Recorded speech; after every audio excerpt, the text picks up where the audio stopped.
સુરત શહેરની ઓથર ભાવિશા દત્તવાનીએ શનિવારે તેમની પહેલી બુક આસપાસનું વિમોચન કર્યું. આ બુક થકી તેમણે જીવનમાં બનતા પ્રસંગોના શબ્દો થકી ભાવનાત્મક રીતે વાચકો સમક્ષ પરોસ્યા છે. બુક વિશેની માહિતી આપતા જણાવ્યું કે ભાવના કે 23 જેટલી અલગ અલગ ટૂંકી પણ રસપ્રદ વાર્તાઓ તેમણે તેમાં મઠારી છે. સુરત શહેરની ઓથર ભાવિશા દત્તવાનીએ શનિવારે તેમની પહેલી બુક આસપાસનું વિમોચન કર્યું. આ બુક થકી તેમણે જીવનમાં બનતા પ્રસંગોની શબ્દો થકી ભાવનાત્મક રીતે વાચકો સમક્ષ પરોસ્યા છે. બુક વિશેની માહિતી આપતા ભાવનાએ જણાવ્યું કે બુકમાં 23 જેટલી અલગ અલગ ટૂંકી અને રસપ્રદ વાર્તાઓ તેમણે મઠારી છે, જે તેમના પોતાના જીવનમાં બનેલા સ્વયં અનુભવાયેલા કિસ્સાઓને આધારે છે. ત્યારે આ બુકની ભાષા શૈલી પણ એટલી સરળ છે કે વાચકોને તેમાં જરૂરથી રસ પડશે.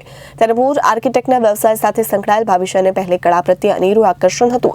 તેઓ પ્રોફેશનલ પેઇન્ટિંગ પણ કરી ચૂક્યા છે. તેમના ગુરુ એવા જગદીપ માટે તેમણે સલાહ આપી કે જીવનના અભિગમો તમે શબ્દો થકી પણ રજૂ કરી શકો છો.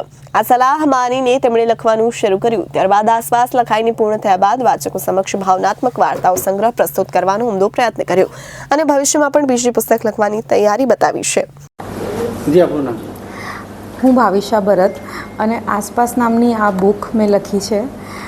એના વિશે હું થોડીક વાત કરીશ. તો આજથી 20 વર્ષ પહેલાં મેં આ વાર્તાનું લખવાનું શરૂ કરી દીધું હતું. એને હું વાર્તા પણ નહીં કહીશ, પણ મારી આજુબાજુના કિસ્સાઓ જે મેં અનુભવ્યા અને એની સંવેદનાઓ, એમાં જે પાત્રો છે એને મેં ડીપલી ઓબ્ઝર્વ કર્યા અને એના જે વિચારો છે એને મેં એમની દૃષ્ટિકોણથી લખવાની કોશિશ કરી છે.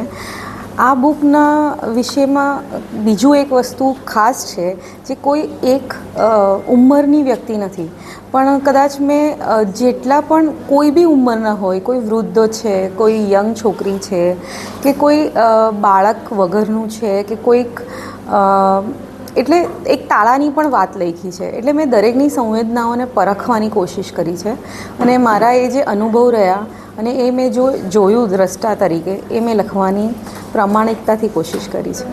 આ બુક લખવાનો વિચાર આપણને ક્યાંથી આવ્યો? હું ચિત્રકામ શીખવા જતી હતી મારા ગુરુ જગદીપભાઈ સ્માર્ટ પાસે.